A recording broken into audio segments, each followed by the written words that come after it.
You exit through the glowing door. I forgot to bring Kolbjorn. Let's just try to get that ring. Because Kolbjorn would only help me once anyway. I needed the ring so I can get a bonus for the whole thing. And I also brought the blessing guy around because he'll give me... I might be able to get the blessing that gives me a bonus to rolls. You exit through the glowing door and find yourself in more or less the same place as before.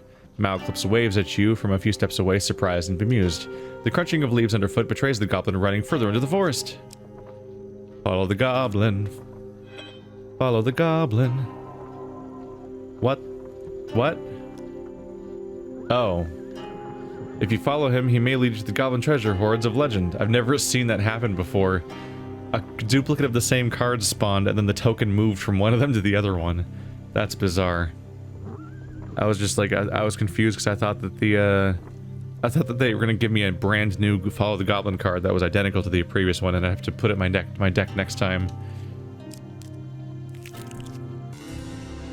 The goblin turns to see you still in pursuit. He shouts in exasperation, "Leave me be, meddling human!" The mournful blare of his horn echoes through the forest. Another portal yawns before you, the goblin nowhere in sight. Jump into the portal.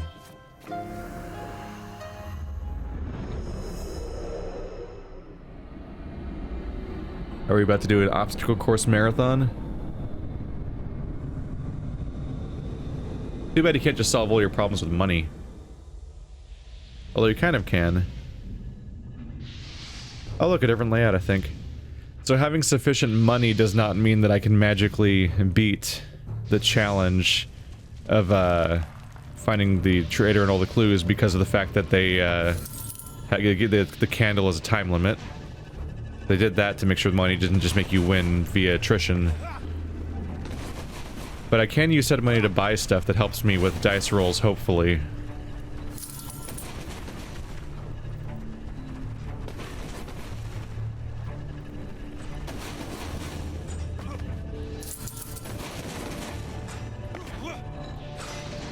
Oh.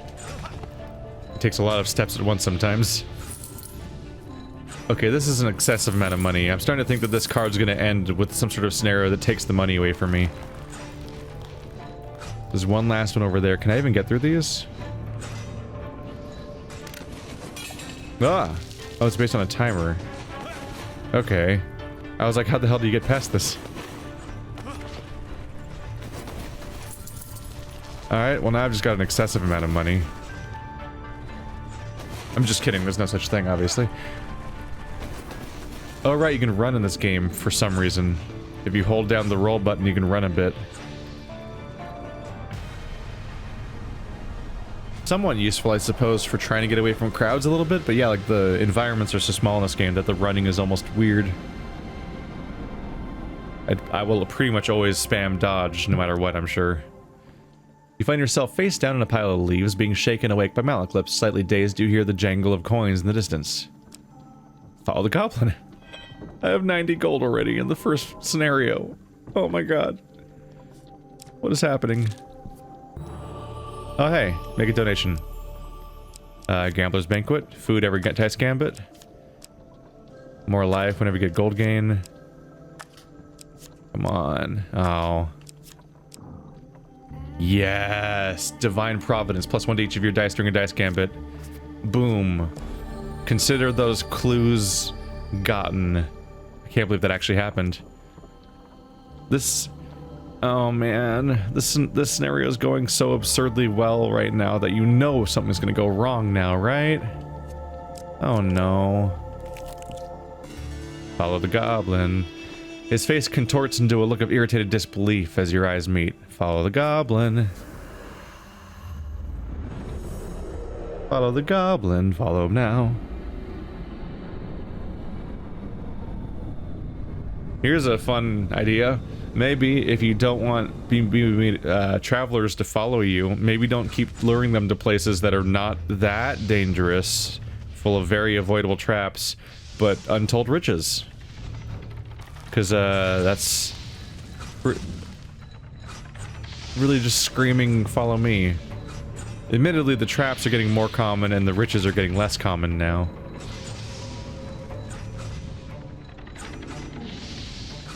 Is it always the same pattern?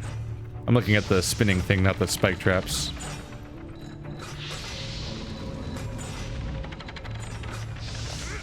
Oopsie. Ow. Ow. Alright, that's fine. Damn it. Yeah, I was trying to figure out how to get through them. Like, that's actually kind of for once, that's hard, because they're right next to each other, and they have really weird overlapping... Oh, I didn't touch that. I blatantly didn't touch that. So I know now you can just run through these with no risk, because they don't catch you immediately. They have a weird amount of delay. I can't look any more to my left. I was double checking to see if there's a chest there, but I don't think there is. God, your walking is weird. The moment you let go of a direction, he kind of just keeps going for a while. It's like, no, no, no, no, no, no. Don't keep going.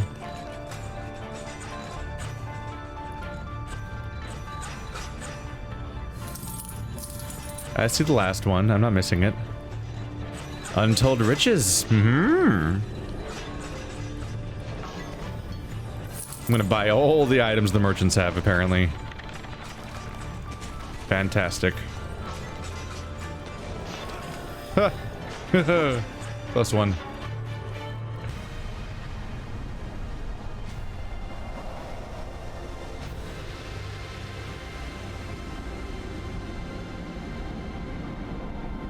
It's amazing how much it makes me feel like I'm, for a moment, that I might be the antagonist in a Orcs Must Die game, and then I just get sad, because I'm like, I want an Orcs Must Die 3, a real one, not the shitty MOBA free-to-play thing they made.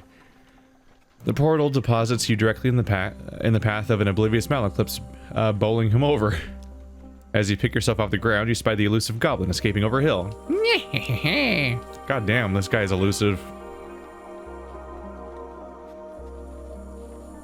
Is this gonna end in some sort of weird scenario that requires me to give up all the money or something? Because it feels like that's gonna happen. Next time, bring more food. Berta's betting house. I mean, obviously I'm gonna play dice. Let's bet 18 gold. What could go wrong, right? Remember, Papa, it's double or nothing. If your third roll's the highest, you win enough to buy your sweetheart something there. Oh shit, I forgot how this works. It isn't based around how good my dice are. Back to the bones. I hope you have learned to be their master. Shit. My third roll has to be the highest. Well done. I forgot about how this works. It's kind of, it's immune to my, it's immune to how my actual cards work. Shit. I only want it to be slightly higher. Shit. Oh no. Oh no, I'm gonna lose that money. Still, I have so much money, but still. Roll at least a roll at least a 17.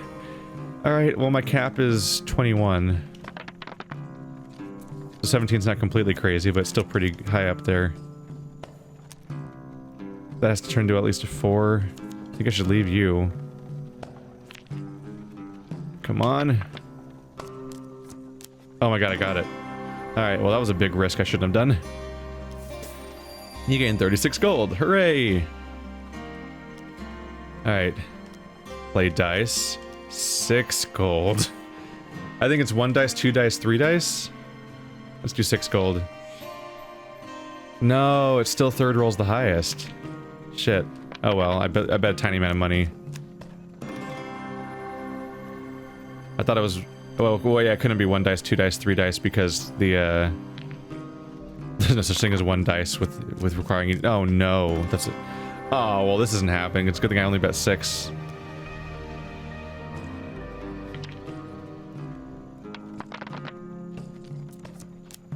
Nope. Oh hey. Does that count? It's a tie. Hey, congratulations, dear. You've won 12 gold. 6 gold. To the money gold. Gold to gold has happened. Alright. You can also play cards, but I don't have any bonuses for cards.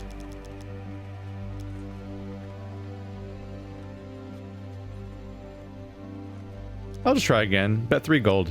Just keep making it easier.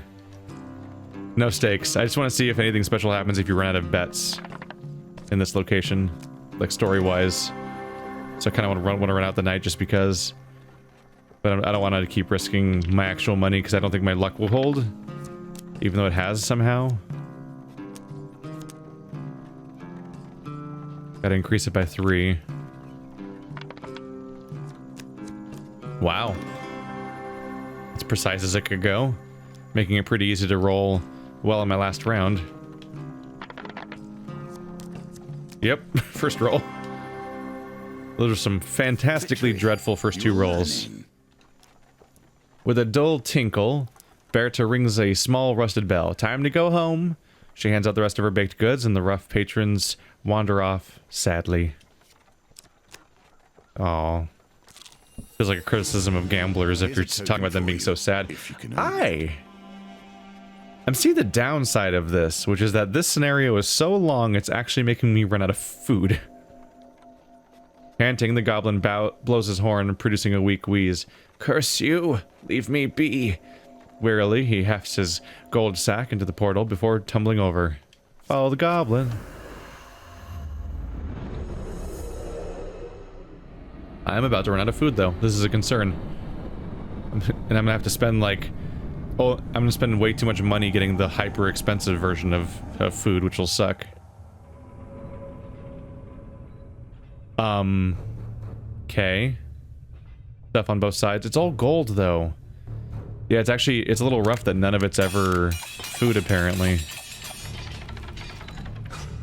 Yeah, the supposed risk of that changed dramatically when I realized that you can just run through it.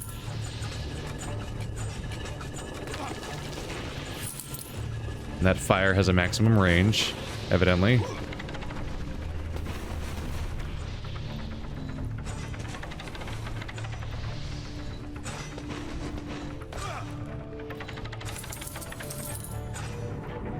It's a lot of gold. Yeah, they don't...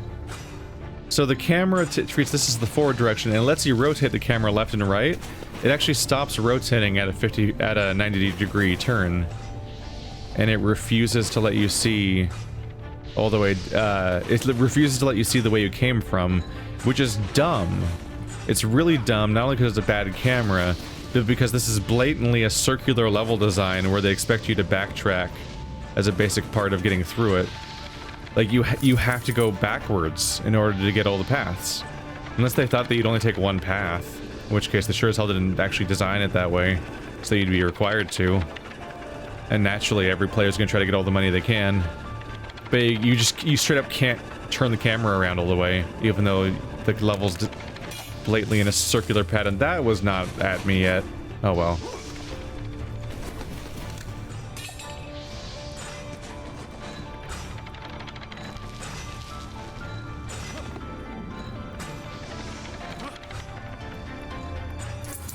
It's the furthest I can see. I just can't look the other way.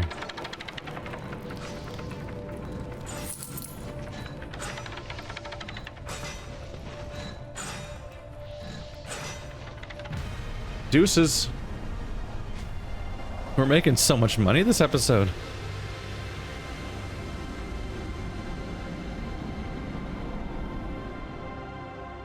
Maybe if these goblins don't want to be chased, they should make it less easy to be chased. When you emerge from the portal, you find yourself in a luxurious sitting room. Green lanterns cast uneasy shadows on the walls. Lying exhausted on a woven rug in the center of the room is the goblin. He sighs at your appearance. My, you are persistent. I'd offer you some murk tea if you hadn't pursued me relentlessly and barged unwelcome into my home. Demand gold or ask where you are. Ask where you are. I have 176 gold. What the hell? Is the... Oh, man. Is the woodcutter still in my deck? Not only do I have a bonus for those dice rolls I need to do, but also I can finally buy that item. Ask where you are. His face cracks into a mischievous grin. You are in Goblin Town, human, where the sky is made of stone and the roast lizard is the best in the Empire. He gestures at the window and your jaw drops. The sky is indeed made of stone. The city waiting beyond has been carved into a vast cavern. The street below is host to a market lit by the uneasy green lanterns. Goblins and hooded figures peruse the wares, giving wide berth to giant rodent-like beasts of burden. You swear you see a lone Empire soldier before she disappears into the crowd. So apparently this place is so massive and high-ceilinged and open-aired and light that it fools you into thinking you're outside, and then you look up and see stone. He sighs at your appearance. Oh, that's the previous dialogue. Demand gold, I guess, because that's all I can do. He tips the sack of gold towards you. The goblin's face crinkles sadly. Take it. More gold. More gold. Oh my god. Oh my god. I keep thinking it's... Oh my god, it's not over yet. 236 gold. It's such an absurd amount of money that's like encounter breaking, but you can bet your ass that it's gonna like disappear and be gone forever, and I won't be able to play this scenario ever again, and I'll only have whatever comes after it probably. Otherwise I would totally do this again, which would suck. Like, I don't want that. I want the gold, yes, but I don't want to do that over and over again, because that's like 20 plus minutes of doing that every time I want a bunch of money in a playthrough. That'd be brutal. As you grab hold of the sack, he blows his horn, opening a portal at your feet. Why didn't you try doing that sooner? Next time you want to reach Goblin Town, consider using a more conventional entrance. He gives a half-hearted wave. Maybe you could have just given me directions first. The Goblin sitting room fades from view, and you find yourself back in the forest. Campfire. What do you have for sale? Retha's ire. I could, but it's kind of unnecessary for the scenario. I was really hoping you'd be able to sell me the gambling ring so I could be even more absurdly good at rolling dice. Both for the purposes of the happy woodcutter scenario and the actual main scenario too. Buy food. Food, please. Okay, got it. Sell equipment. Nope. Hopefully I'll get to finish that soon. Break camp.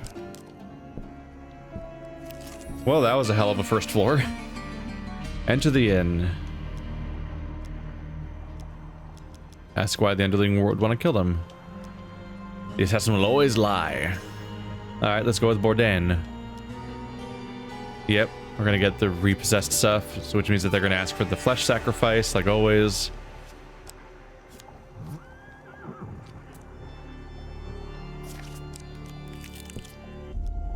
Caravan robbery. Wow.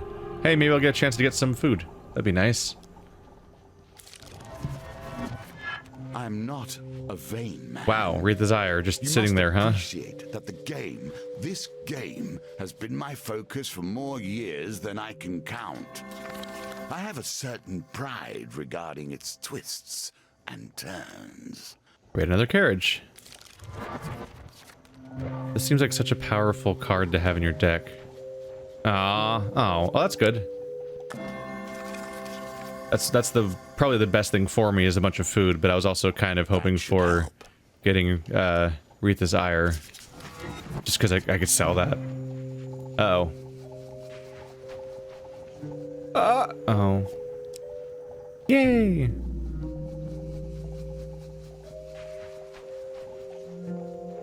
Oh yeah. More absurd numbers of monies.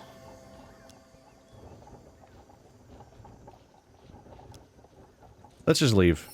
Yay. I'm not here for any sort of condition or victory. I'm just here for money, and I got 30 more gold and 10 food. And 2 fame. What a powerful card to have. It's one of those cards that's so, like, eventful and lucrative that I expect it to be one that goes away. Like, I was already surprised that you get to keep the pickpocket card, because it seems like some of these like story progression cards where you go through a series of quests, some of them just disappear entirely once you get their token because they're too powerful when they go well, but that one I got to keep. A general store buy equipment. Gambler's Jewel. Oh. Now I'm gonna get +5 during dice rolls as a result. Buy equipment. Exquisite Blade. No, that's not how that works. Billy Clubs, though. I'll buy those, then I can switch to them when the moment I finish my current thing. They're not even that expensive.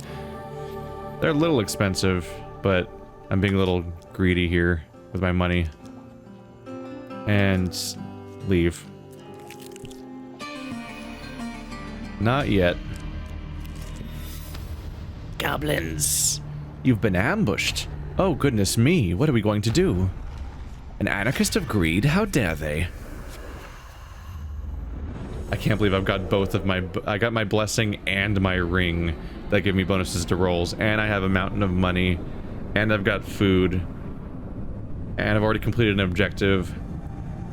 Wait, Billy, I pressed B, not A. That means don't equip them. Damn it. I told you not to equip them because I wanted to finish the other one first. Whatever. Oh, well. Don't let them hit me! Don't let them hit me! Ow. Oh, wait, right. It made me equip the billy clubs because that guy probably stole my other weapon.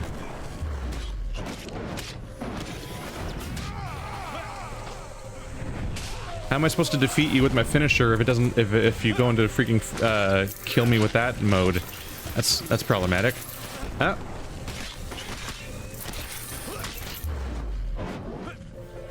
That was a waste. Go over here. Go over here. Goblin escape.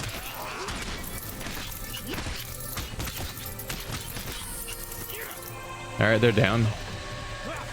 Now the goblins can't escape. God damn. That's a thief killer. No, more money over there. Pick it up. Pick it up. You didn't pick it up?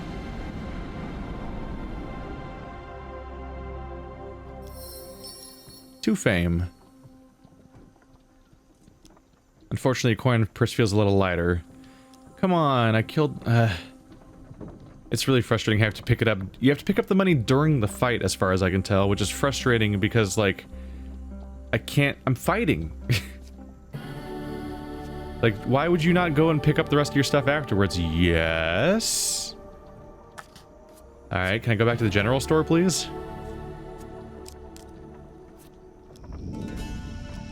I actually got the exquisite blade. Trade. Sell. 50. There we go. I think you generally get worse prices whenever you're here for buying, but I think the selling is still equally good. I think it's always been 50 for that, although admittedly it might have always been just something I sold that way. The riposte doesn't stay, so I've got to re-earn it from scratch. All right, that's fine. You travel to Shipwreck Port by wagon. Wow, I'm so proud to be working under this dude. Oh yeah, so proud. He's so great. Oh no, my blood. Oh no, oh, max life. That's not nice. Or I didn't trust you a little more. Oh, you're a nice man. Totally. Yeah. You didn't just volunteer me for a blood sacrifice or anything. Bearing hope or failure. That was a little... I made that a little closer than I probably should have.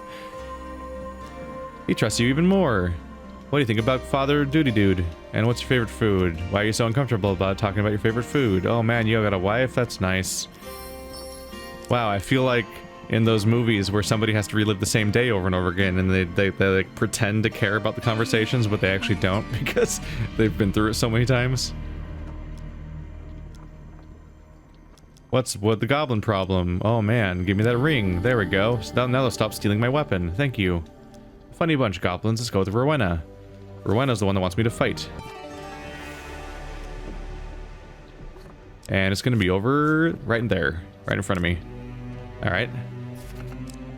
Let's give myself a little bit to max my health out again, hopefully. Alright, this will be interesting. Madness can be a blessing. Not I, however. I would never be so thoughtless. The Madmen. The journey comes with some confusion regarding logistics and food. What do children even eat? Malclipset cried. In the end, you managed to bring the maid children safely to the Madmen near Forstford. Their home is an ominous building with high gates, barred windows, and a faint screaming coming from within. It passes as an asylum disquietingly well. Right. We'll just drop these little munchkins off and be on our way to get that cure. Malclips leads your ragtag bunch to the main door before turning to you and saying seriously, please perform the secret knock. Wrap the door. Am I supposed to know the secret knock? Wrap a tune or 10 quick bursts?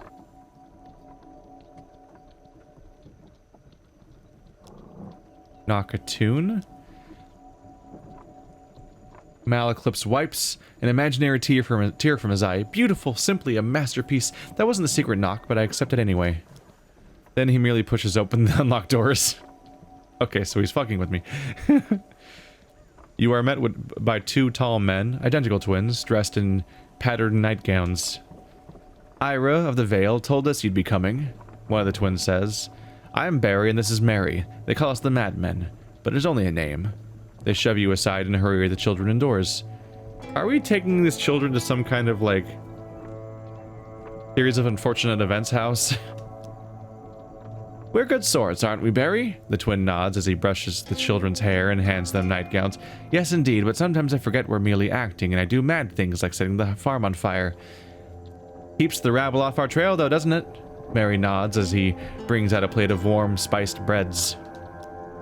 As the children warily settle down to eat spiced breads and butter, Mary asks you a favor. We will need your help clearing out this place. Hasn't been an orphanage for a long time, has it? Not fit for children, the monsters in the burning room, Mary. Barry notes while cutting carrots. The burning room? Also, is it monsters or monster? Because that says the monsters, but this says go kill the monster. Extinguish the burning room. What does that mean? As he approaches the stairs, a man in rags rushes past and barrels into an adjacent room. He peers out at you with mad eyes. That'd be Frida, Mary says behind you. He kept trying to climb Forceford Clock Tower, so they sent him in here. He's harmless. Frida slams the door closed, then open, then closed again. You arrive at the burning room. The room is literally on fire. Everything has been reduced to ash inside. Somehow, magic is keeping the fire contained within. Ask Malaclips what to do. The mage shrugs. Perhaps that's the answer? He points to a chubby, lizard-like creature, the size of a small dog. It watches you cautiously from the corner of the room. A fire salamander. A hatchling at that. I'd have thought them long extinct. The room is literally on fire. Try to placate the flame creature. I'm not gonna walk into the fire room. Are you serious? Okay. Could you not? Oh, wow, really? You coo and offer cake to the fat little lizard. Intrigued, it waddles over to the door frame, licking its lips. You notice the flames recede as it approaches. The fires have been extinguished, but the room continues to smoke and smolder. Ask Malaclips what to do. It just re-explains that there is a salamander. Okay, walk in. With the salamander calmed, the flames recede and the room becomes cool enough to enter. The chubby creature clambers up to your leg and snuggles in your arms, gibbering softly to itself. Aww. The little beast gags and convulses in your arms until, with a tiny squawk, it coughs up an item that drops painfully onto your toe.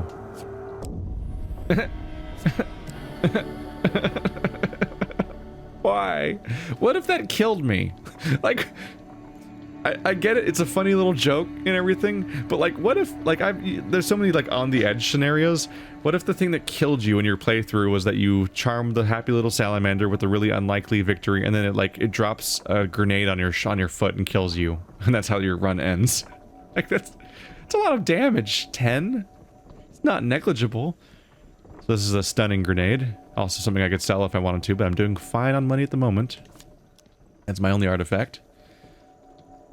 On the advice of Malaclips, those ones are prone to spontaneous combustion. You release the little creature outside. It gives your palm a warm little lick before it patters away to the cliffs nearby. With that dealt with, you return to the kitchen. The idea of flame salamanders sticking to cliffs is actually oddly fitting, thinking of like demon souls and stuff like that. Where I just played through a whole zone full of flame salamanders sticking to walls. Mary boils sheets in a massive steel vat while his brother prepares radishes for the stew. Their tummies full of warm bread, the children find comfortable spots around the kitchen to nap. Go kill the monster. Barry leads you down the cellar door. It's in there. I've had to resort to going down to town to buy our pickled vegetables. They scream like banshees when I ask them what blood they've pickled them in, though. Barry closes the door behind you. You follow the steps deep beneath the fortress until you find yourself in the underground cave. You hear a guttural moan. Oh, that's not so bad. A terror of blight. I should have switched to a heavy weapon though. Whoops.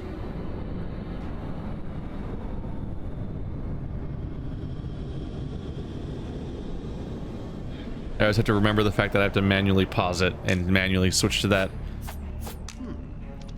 I'm gonna duel the shit out of these knives. Brigand's blades. A sharp knife quickly applied under cover of night has long been the tool of footpads and criminals. Every time I visit this place, I end up doing stupid